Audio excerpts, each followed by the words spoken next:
ഭാരതിലെ victorious ലോഞ്ചായ വിവരം അറിഞ്ഞിട്ടുണ്ടല്ലോ.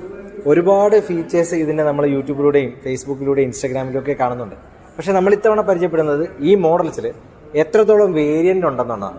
അപ്പോൾ manual എത്രത്തോളം വേരിയൻ്റ് വരുന്നുണ്ട്, ഓട്ടോമാറ്റിക് എത്ര വേരിയൻ്റ് ഉണ്ട്, അങ്ങനെ എല്ലാ ഫുൾ വേരിയൻറ്റിൻ്റെ ലിസ്റ്റാണ് നമ്മൾ ഇന്ന് ഈ വീഡിയോയിൽ പരിചയപ്പെടുന്നത്. വിക്ടോറിയസിലെ സ്മാർട്ട് ഹൈബ്രിഡ് ടെക്നോളജിയിൽ മാനുവൽ മോഡലും torque converter automatic system 6 speed വരുന്ന ഓട്ടോമാറ്റിക് സിസ്റ്റം വരുന്ന വേരിയൻറ്റ് അവൈലബിൾ ആണ്.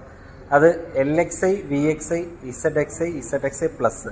ഇതുകൂടാതെ ZXiയിൽ സൺറൂഫ് വരുന്നതിന് ZXi ഓപ്ഷണലായും ZXi പ്ലസ്സിൽ സൺറൂഫ് വരുന്ന ZXi പ്ലസ് ഓപ്ഷണലായിട്ടും വേരിയൻസ് ഉണ്ട്.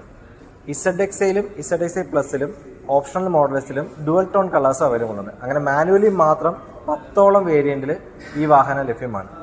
ഓട്ടോമാറ്റിക്കിൽ LXi വേരിയൻറ്റിൽ ഈ വാഹനം ലഭ്യമല്ല. അതുകൊണ്ട് തന്നെ 9 വേരിയൻറ്റിൽ, ബാക്കിയുള്ള 9 വേരിയൻറ്റിലും സ്മാർട്ട് ഹൈബ്രിഡ് ടെക്നോളജിയിൽ ഈ വാഹനം ലഭ്യമാണ്.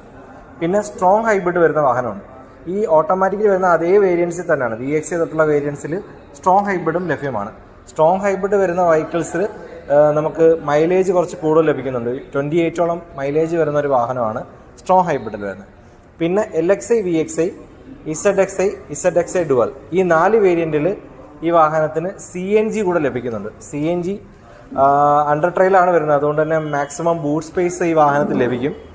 പിന്നെ വരുന്നൊരു മോഡൽ എന്ന് പറയുന്നത് 4 വീൽ ഡ്രൈവ് ഓപ്ഷനാണ്. 4 വീൽ ഡ്രൈവ് ഏറ്റവും ടോപ്പ് വേരിയൻറ്റിൽ മാത്രമേ ലഭിക്കുന്നുള്ളൂ. ZXi പ്ലസ്സിലും ZXi പ്ലസ് ഓപ്ഷണലും. ഇതിൻ്റെ തന്നെ ഡുവൽ ടോൺ ഉണ്ട്. അങ്ങനെ 4 വേരിയൻറ്റിൽ നമുക്ക് 4 വീൽ ഡ്രൈവ് ഓപ്ഷനോടെ ലഭിക്കുന്നുണ്ട്. അത് സുസുക്കിയുടെ ട്രസ്റ്റഡ് ആയിട്ടുള്ള ഒരു 4 വീൽ ഡ്രൈവ് ടെക്നോളജിയാണ് വിക്ടോറിയസിനുള്ളത്. അപ്പം ഇത്രത്തോളം വേരിയൻസ് ഉള്ളൊരു മോഡലാണ്. നിങ്ങൾക്ക് ഇഷ്ടപ്പെട്ട മോഡൽ സെലക്ട് ചെയ്യാവുന്നതാണ്. അപ്പോൾ താഴെ കാണുന്ന നമ്പറിൽ കോൺടാക്ട് ചെയ്ത് കഴിഞ്ഞാൽ നിങ്ങൾക്ക് വാഹനം ബുക്ക് ചെയ്യാനും വാഹനത്തിൻ്റെ കൂടുതൽ ഡീറ്റെയിൽസ് അറിയാൻ സാധിക്കും. അപ്പോൾ അടുത്ത വീഡിയോയിൽ വീണ്ടും കാണുന്നവരെ ബൈ.